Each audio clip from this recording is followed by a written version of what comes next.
네, 오늘 첫 예배여서 우리 초등부 또 유치부, 유년부 친구들 벌써 6명이나 있습니다. 많죠? 함께 예배하는데요. 그런 경험들이 있잖아요.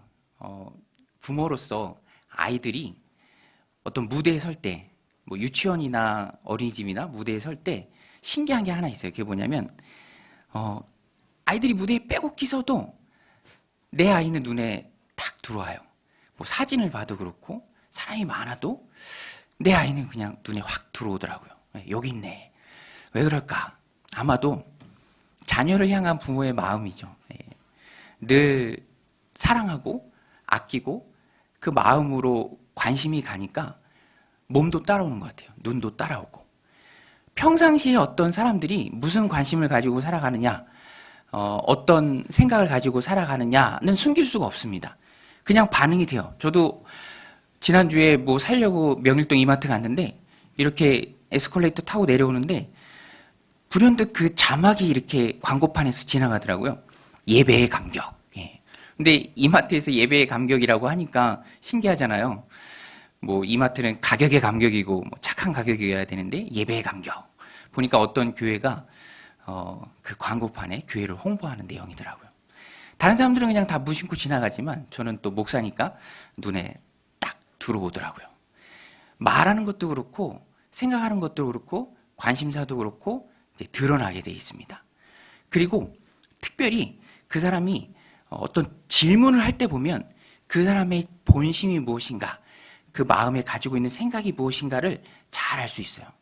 여기 저희 아이들도 예배 드리고 있는데 전에 저희 아이한테 그 스탠드가 고장나서 불 들어오는 스탠드 있잖아요. 공부할 때. 그걸 새로 하나 사줬어요. 중국 제품인데 디자인도 예쁘고 멋있습니다. 근데 이제 그렇게 잘 쓰는데 이제 엄마한테 물려받아서 스탠드를 쓰는 아이가 그렇게 얘기하더라고요. 질문을 해요. 저한테. 아빠, 내 스탠드는 왜 고장이 안 나? 튼튼한 스탠드거든요. 그 질문에 담긴 본심이 읽히죠. 근데 오늘 본문도 제자들이 예수님한테 한 가지 질문을 합니다. 누가가 누가복음을 먼저 쓰고 사도행전을 썼습니다. 수신자는 데오빌로라는 사람인데요. 가카라는 호칭을 쓴 걸 보면은 로마에 좀 되게 지위가 높은 관리였던 것 같아요. 그런데 누가가 특징적으로 이 사도행전을 시작하면서 특징적으로 1장에서 짚고 넘어가는 부분이 바로 그 제자들이 예수님께 했던 그 질문이에요. 제자들이 지금 본심이 뭔가, 뭘 생각하고 있는가, 그들의 관심사가 뭔가, 뭐에 지금 마음을 빼앗겨 있는가, 그 질문을 보면 우리가 잘 알 수 있는데요. 우리 6절을 같이 한번 읽어보도록 하겠습니다. 6절입니다. 시작. 그들이 모였을 때 예수께 여쭈어 이르되 주께서 이스라엘 나라를 회복하심이 이때니까 하니. 이렇게 질문해요. 이 질문에 담긴 의도가 뭐냐면 예수님이 이제 본격적으로 나서는 겁니까?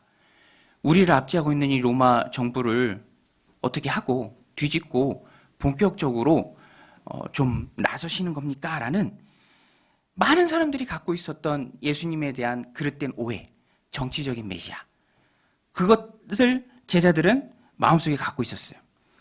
우리가 이전에 누렸던 그 다윗의 영광을 재현할 뿐. 민족적 이스라엘을 열방 가운데 회복시키실 분.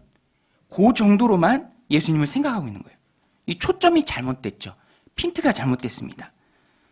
누가는 사도행전을 기록하면서 제자들의 이런 잘못된 생각이, 그릇된 예수님에 대한 이해가 어떻게 변화되는지, 어떻게 바뀌는지를 우리에게 제일 잘 말해주고 있어요. 여실히 드러내죠. 수준이나 생각이 너무 낮습니다. 예수님은 하늘 나라, 아버지 나라를 생각하고 계신데 아직도 제자들은 그냥 이스라엘, 자기 나라 회복에 그 마음이 가 있었던 거예요. 그들이 더 깨닫지 못하고 예수님에 대한 더 큰 이해를 갖지 못하도록 마음속에 꼭 붙잡고 있는 게 현실의 문제였습니다. 제자들이 자신의 사역을 이어받아서 영혼 구원하여 제자 삼는 그 사역을 해야 되는데 아직은 그러지 못한 거죠. 그래서 저는 이 부분을 볼 때 좀 답답함을 느껴요. 왜냐하면 제자들이 예수님과 함께한 시간이 굉장히 많았거든요. 3년 6개월을 함께 했습니다. 그리고 부활하신 후에도 40일 동안이나 예수님으로부터 가르침을 받았어요. 우리 3절 같이 한번 읽어보겠습니다. 3절입니다. 시작. 그가 고난을 받으신 후에 또한 그들에게 확실한 많은 증거로 친히 살아계심을 나타내사 40일 동안 그들에게 보이시며 하나님 나라의 일을 말씀하시니라. 그런데 제자들은 그렇게 예수님이 가르쳐 주셨지만, 예수님과 동고동락했지만, 부활하신 후에도 십자가를 경험하고 40일 동안 살아계시면서 부활하신 후에 제자들과 함께 지내면서 가르쳐 주셨지만 아직도 엉뚱한 데 마음이 가 있는 거예요. 아직도 그냥 그 마음에 고이고이 간직했던 그 질문, 그 민감한 질문, 그걸 지금 여기서 하고 있는 겁니다. 예수님, 지금 이제 본격적으로 나서시렵니까? 이스라엘 나라를 회복할 때가 이때입니까? 저희도 옆에서 좀 도울게요. 그 본심이 담겨 있죠. 그리고 높은 보좌에 앉으실 때 저희도 한 자리씩 하겠습니다. 라는. 하나님 나라는 눈에 보이는 이스라엘이 아니고요. 예수 그리스도의 부활을 믿는 그 사람들의 모임이라는 것을 아직 눈치채지 못하고 있어요. 주님이 어디에 관심을 두는지, 어디에 마음이 계신지, 무엇을 왜 지금까지 달려오셨는지 그걸 모르고 있습니다. 이렇게 주님의 마음을 모르는 제자들의 모습을 보니까 전에 제가 재밌게 봤던 드라마가 생각나더라고요. 허준, 20년 전에 했었죠. 허준 아시나요? 거기에 보면 유희원이 나오죠. 아들이 도지인데 아들보다 허준을 더 중용합니다. 아들은 그게 서운한 거예요. 아버지한테. 그런데 친한 친구에게 그 유희원이 자기 마음을 얘기해요. 저 아이는 내 마음을 모른다. 자기 아들이 있음에도 불구하고 더 뛰어난 다른 사람을 쓰는 그 아버지 무너지는 마음을 모른다. 근데 오늘 우리도 예수님의 마음을 모르면, 예수님의 관심사를 모르면 그렇게 엉뚱한데 시간을 허비하고 또 엉뚱한데 헌신할 수 있다는 겁니다. 누가복음 15장에 나오는 탕자의 형도 그랬죠. 아버지의 마음을 몰랐어요. 그냥 돈 다 허비하고 돌아온 동생이 믿고 그 동생을 환대하는 아버지에 대한 서운함이 컸습니다. 동생 와서 잔치 벌이는데 들어가지도 않고 나중에 아버지가 와서 그러죠. 너는 왜 내 마음을 모르냐. 죽은 줄 알았던 그 동생이 살아왔을 때 기뻐하는 그 아버지의 마음, 그걸 헤아리지 못했습니다. 집을 나가야만 탕자가 아니라 아버지의 마음을 모르면 그것도 탕자예요. 집 안에 있는 탕자죠. 그런데 어떤 면에서는 오늘 우리도 똑같습니다. 그 많은 예수님의 한량없는 은혜를 체험했음에도 불구하고 세상에 파묻혀 살다가 이 땅을 버타면서 살다가 그냥 정신이 다른 데 가 있을 때가 참 많이 있는 우리를 발견합니다. 한심하죠. 제자들보다 나을 것이 하나도 없습니다.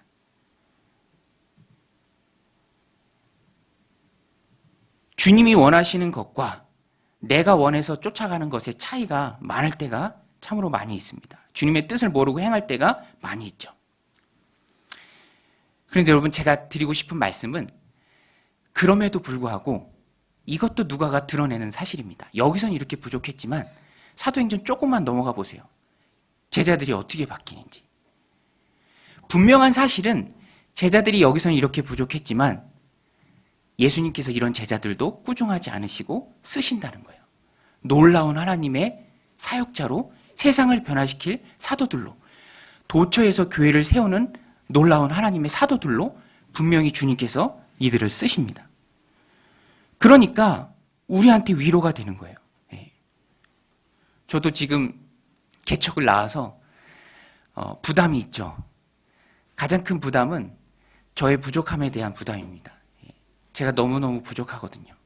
근데 말씀을 준비하면서 은혜도 받아요.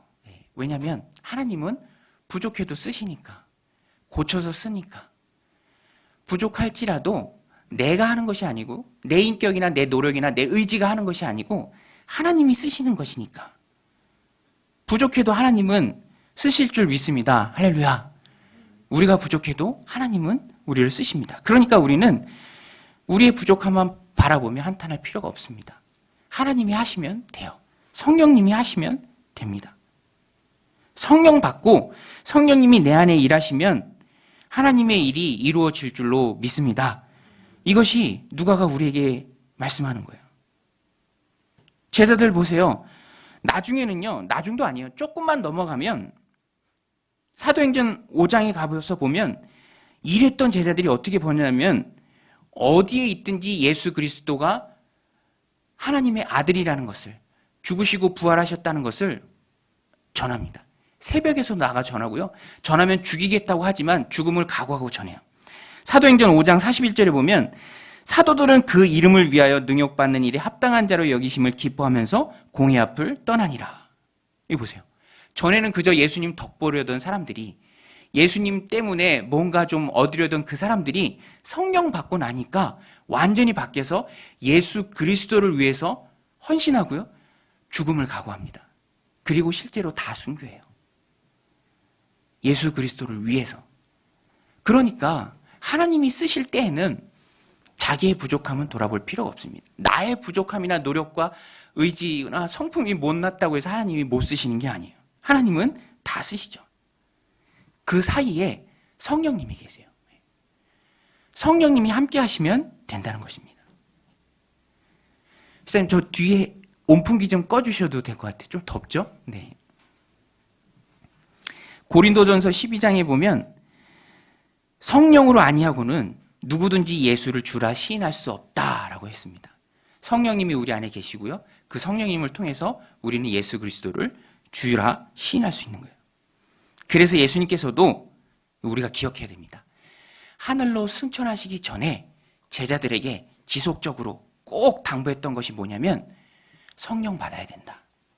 이대로는 안 된다. 너희들 힘으로는 어림없다. 아버지께서 약속하신 그 성령 몇 날이 못 되어 너희들이 받을 터이니 절대로 예루살렘을 떠나지 말고 모여서 기도해라 라고 신신당부를 하셨습니다. 누가가 확증적으로 드러내죠. 성령 받기 이전의 제자들의 모습, 성령 받고 난 다음에 제자들의 변화된 모습. 4절 보시죠. 4절 우리 같이 한번 읽어보겠습니다. 4절입니다. 시작.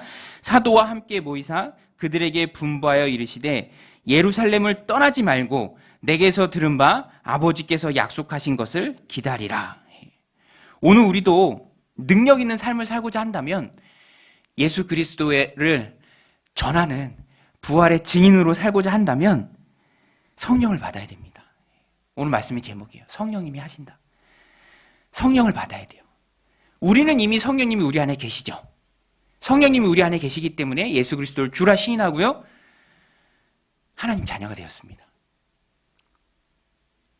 성령 받은 자녀로서 내 안에 그 성령님이 나를 통해서 나를 지배하고 내 안에 충만히 일하시도록 우리는 우리 자신을 하나님 앞에 내어드려야 돼요. 성령님이 나를 주관하시도록. 성령의 충만함을 하나님 앞에 구해야 합니다. 그때 하나님이 우리에게 허락하시는 것이 바로 제자들에게 주셨던 것처럼 권능입니다. 권능. 너희가 권능을 받고 이 암울한 시대를, 자꾸만 움츠려드는 이 시대를 깨울 수 있는 권능을 하나님께서 우리에게 허락하실 줄로 믿습니다. 성령을 받을 때. 성령 충만으로 가는 과정은, 그래서 오늘 말씀의 포인트는 그겁니다.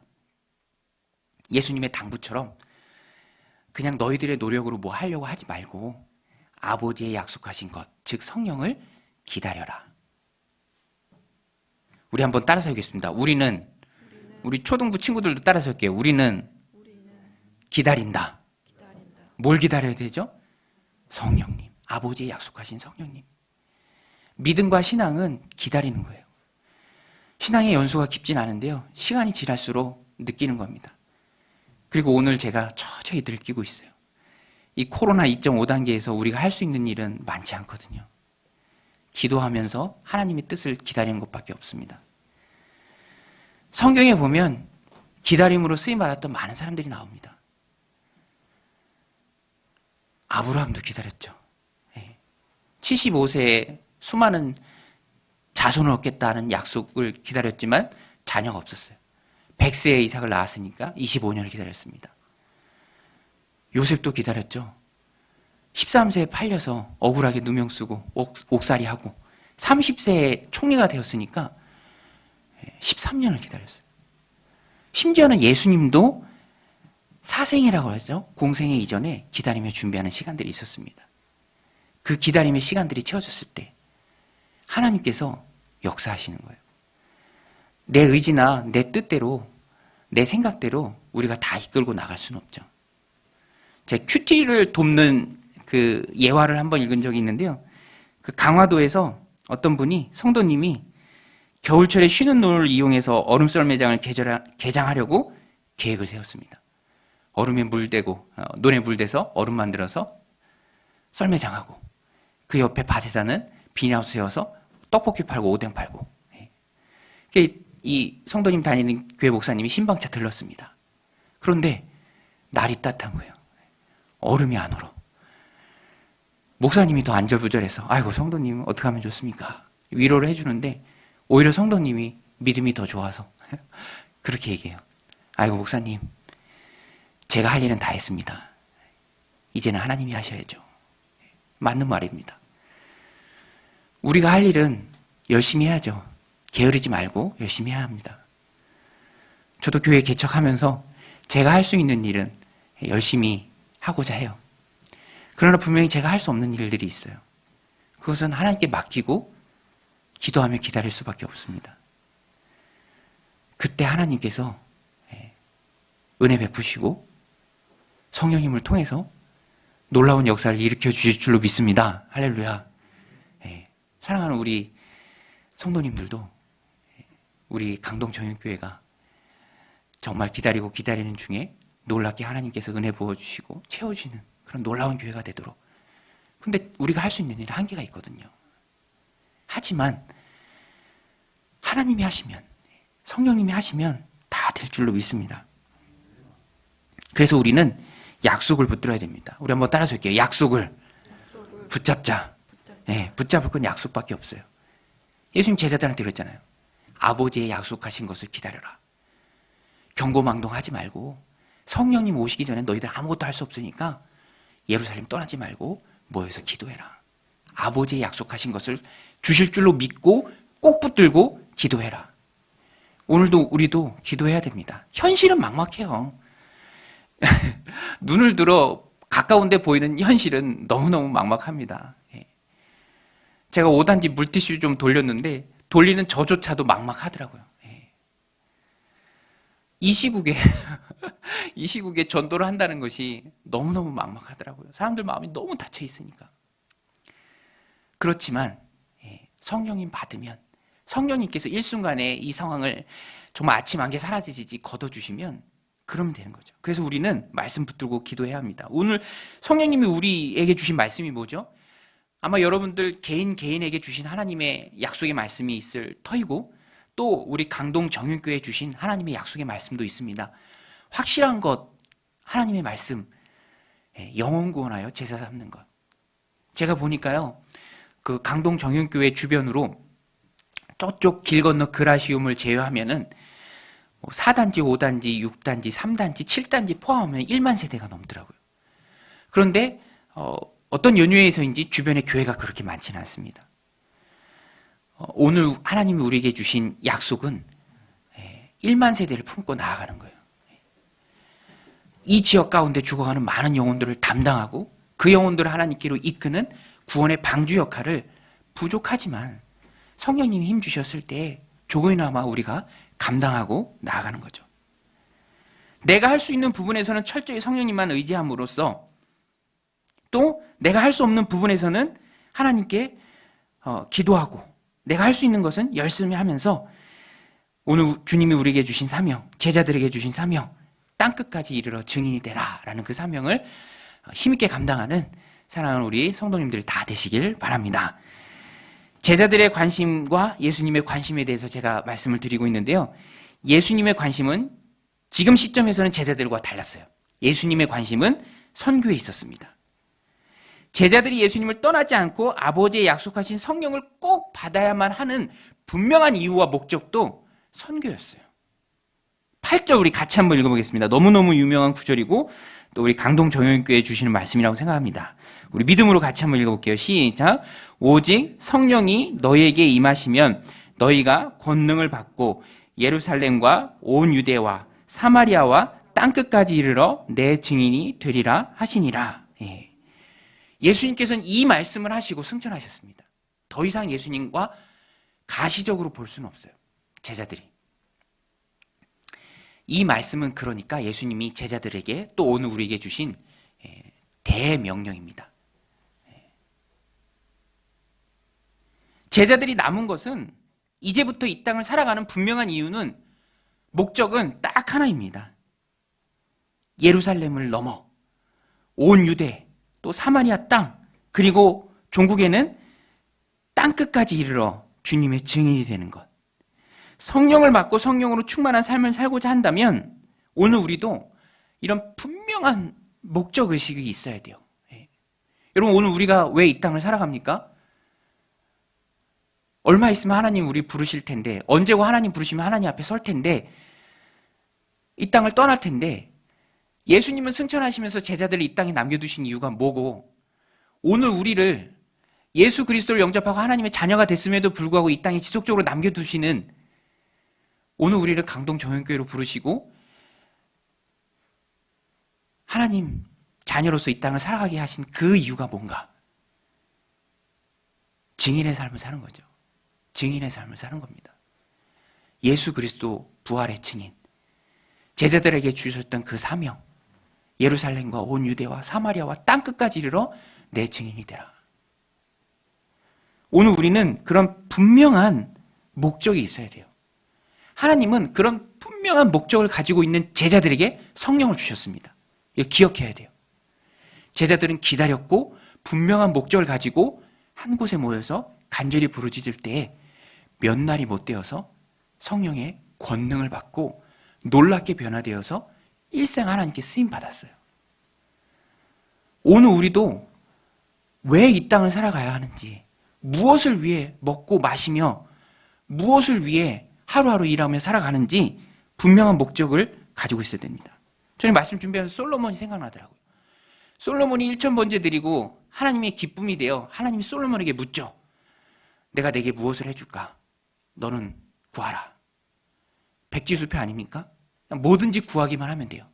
그때 솔로몬은 돈, 명예, 오래 사는 것, 혹 원수의 목숨을 구하는 것 이런 거 하나도 구하지 않고 그가 왕이 된 하나님이 자기를 왕시켜 주신 분명한 목적, 백성을 잘 다스리는 것, 재판하는 것, 그게 마음 가운데 가득했어요.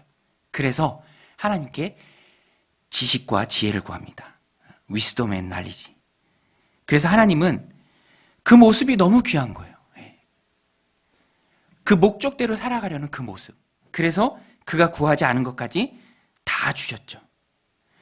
하나님의 이런 마음은 변하지 않습니다. 오늘도 동일합니다. 오늘 우리가 하나님 앞에 이 땅을 살아가면서 권능의 삶을 살고자 한다면, 능력 있는 삶을 살고자 한다면, 어떤 모습이든지 앞서 나가고자 한다면 우리는 우리가 왜 사는지 분명한 목적과 목표의식을 가져야 돼요. 그런데 제가 보면 안타까운 것은 어느 순간 수단이 목적으로 둔갑을 합니다. 하나님이 이것을 사용해서 잘 해라라는 수단으로 주셨는데 어느 순간 그게 목적이 돼버려요. 돈이 목적이 되고 명예가 목적이 되고 권력이 목적이 되고 그러면 의미가 없죠. 하나님이 왜 우리나라를 지켜주셔야 됩니까? 하나님이 온 세계의 코로나가 창궐하는 가운데서도 왜 이 땅을 보호하셔야 되죠? 오늘 우리가 깨어서 기도하고 하나님 우리에게 주신, 우리나라에게 주신 그 선교적 사명을 감당하겠습니다라는 분명한 목적의식을 가지고 나아갈 때 하나님이 우리를 지키고 우리를 보호하시고 어려운 중에도 우리에게 힘주셔야 될 분명한 이유가 있는 거죠. 성령 충만 성령의 권능을 받기 위해서는 이렇게 분명한 목적의식을 우리가 가지고 있어야 합니다. 제자들은 성령의 권능을 사모하고 성령의 충만을 사모하면서 하나님 앞에 간절히 기도했습니다.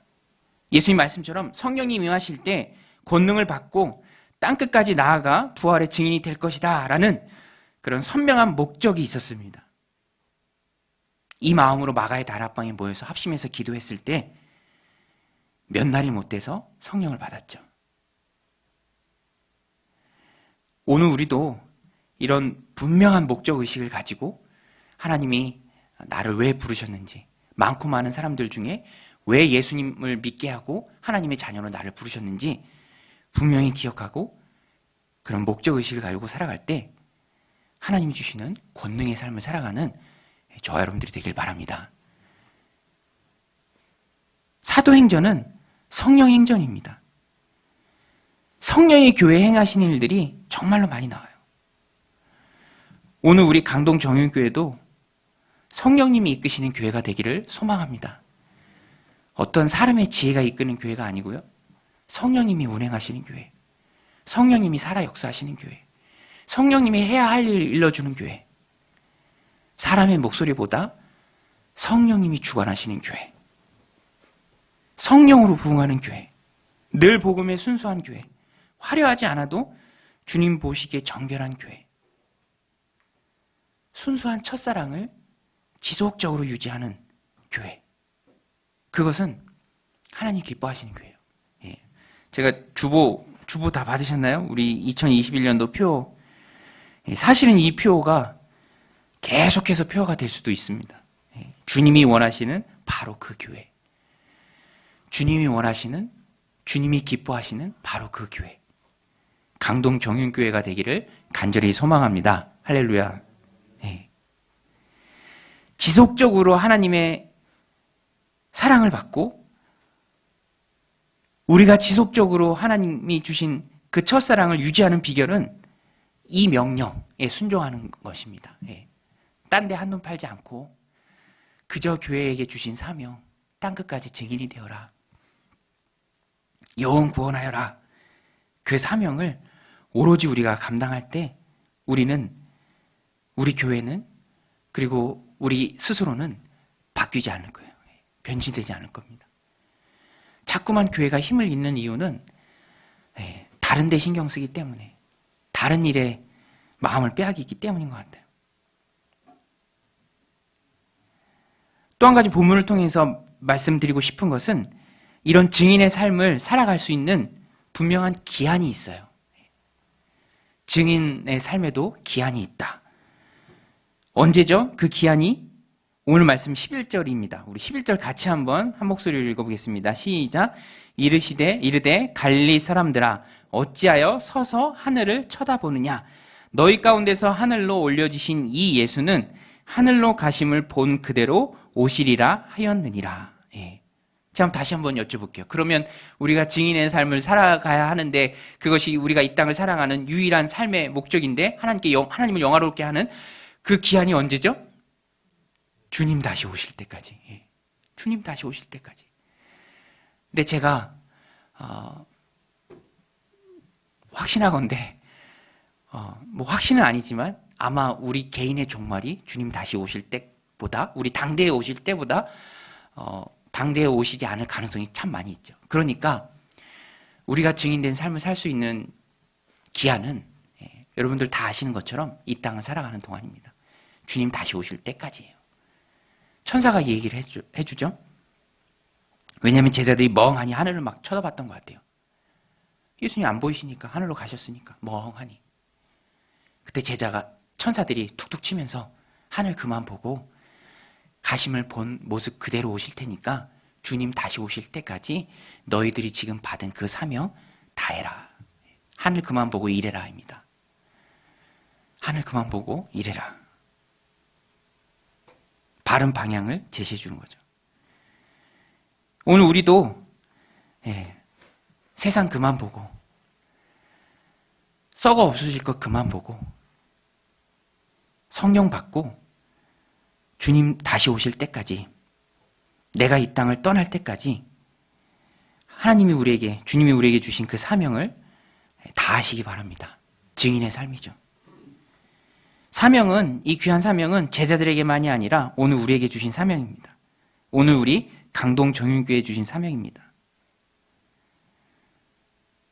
이 말씀을 대하면서 우리는 생각해 보면 좋겠어요. 나는 그동안 어디를 쳐다보고 있었는가?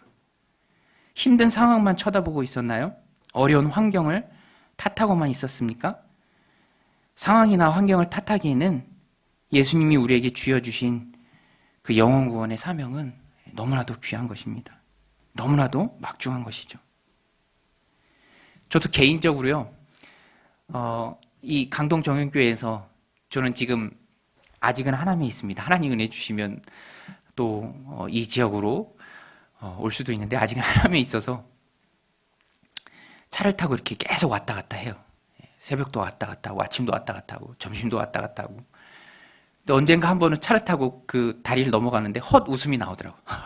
하면서 코로나 시국에 개척한다고 하는 제 스스로가 약간은 좀 짠해 보였어요.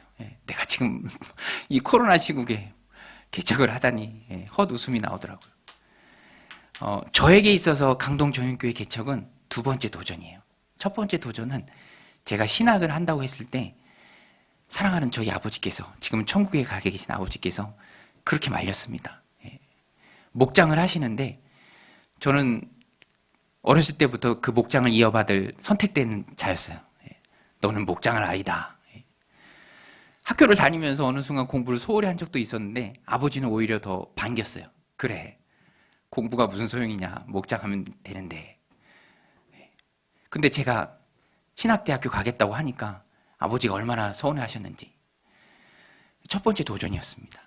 그래도 하나님 부르심에 소명이 있으니까 아버지 말 듣는 것보다 하나님 말씀 들어야지 하면서 신학을 했고.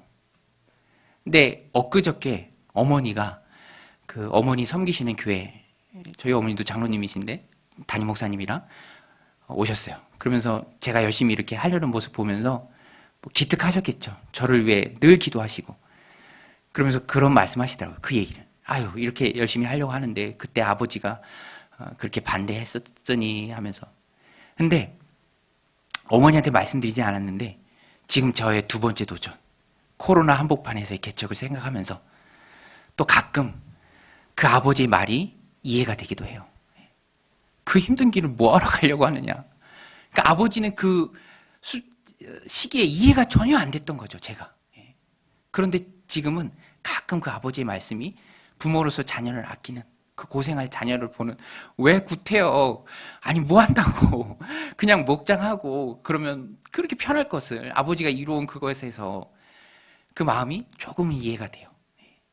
그런데 그렇게 헛웃음이 나오고 상황을 보면서 의기소침해지기도 하면서 결국 도달하는 결론은 뭔지 아십니까? 사명이에요. 하나님 주신 사명. 아니 사명 아니면 뭐 한다고 제가 이렇게 하겠습니까? 에? 안 그래요? 그렇지 않습니까? 사명이죠. 사명 아니면 할 이유가 없어요. 주님이 우리에게 주신 사명 너무너무 귀하고요. 환경 탓하고 코로나 탓하고 상황 탓하고 빈둥빈둥 되면서 빠져나갈 국린하고 그렇게 주님이 흘리신 피는 너무너무 고귀합니다. 그래서 저는 각오하고 나가는 거예요. 다 각오했습니다. 각오 못한 게 어디 있겠어요. 하나님 주신 사명인데. 증인의 삶을 살기를 원하세요. 하나님은. 그게 우리를 이 땅에 남겨두신 유일한 이유입니다. 그래서 우리는 허송세월을 할 수 없어요. 달려가야 합니다. 고독 지구에 1만 세대가 있어요. 죽어가는 많은 영혼들이 있습니다. 그들에게 복음이 필요하고요. 그들을 위해서 우리 강동 정육교회를 세웠어요. 이 교회 오시는 분들마다 너무너무 감사한 것은 분위기가 너무 좋대요. 여러분 그렇습니까? 네. 여보 분위기가 좋대라고 제가 아내한테 얘기하면 그럼 분위기 좋다고 얘기하겠지, 안 그렇겠어 라고 얘기하는데, 근데 저는 다 진심으로 그렇게 말씀하시는 것 같아요. 그렇죠? 여러분 진심이죠? 예, 따뜻하죠? 예, 저희 기도도 잘 되고요. 좋습니다. 카페도 있고요. 그래서 오시는 분들마다 제가 복이 있대요. 예, 목사님이 복이 있대요. 저는 그 말에 100% 동의합니다. 제 말에 복, 제 이름에 복자가 있잖아요. 그죠? 예, 민경 복. 예. 근데 복이에요. 저는 하나님 이게 웬 은혜입니까? 예, 이런 은혜가 어디 있어요? 사명이어서 제가 힘들지 않아요. 사명이어서 하긴 하지만 기뻐요. 이게 웬 복입니까? 아니 이렇게 하는 사람이 어디 있어요? 예, 다 있습니다. 다 됐습니다. 채워지기만 하면 될 줄로 믿습니다. 예, 하나님께서 여기 90석이거든요. 예, 90석 하나님께서 채우실 줄로 믿습니다. 우리가 목표를 잡고 선한 일에 뜻을 두고 인간적인 노력보다는 성령님 의지에서 기도하며 나아갈 때 하나님께서 하나님의 일을 강동 정형교회를 통해서 우리를 도구로 이루실 줄 믿습니다. 교회 이름도요, 강동이에요. 강동. 우리는 철저한 지역교회입니다. 이 지역의 영혼을 품어요. 물론 하나님 은혜 주시면 오늘 말씀처럼 예루살렘과 온 유대와 사마리아와 땅끝, 여기서의 땅끝의 의미는 로마예요. 그리고 저 멀리 스페인, 서바나입니다. 나중에 바울이 스페인까지 가려는 계획을 세우죠. 로마에도 가고요. 오늘 우리도 하나님 은혜 주시면 그런 많은 일들을 정말 놀랍게 증인으로 쓰임받는 저와 여러분들이 다 되시길 바랍니다. 우리 같이 한번 기도했으면 좋겠어요.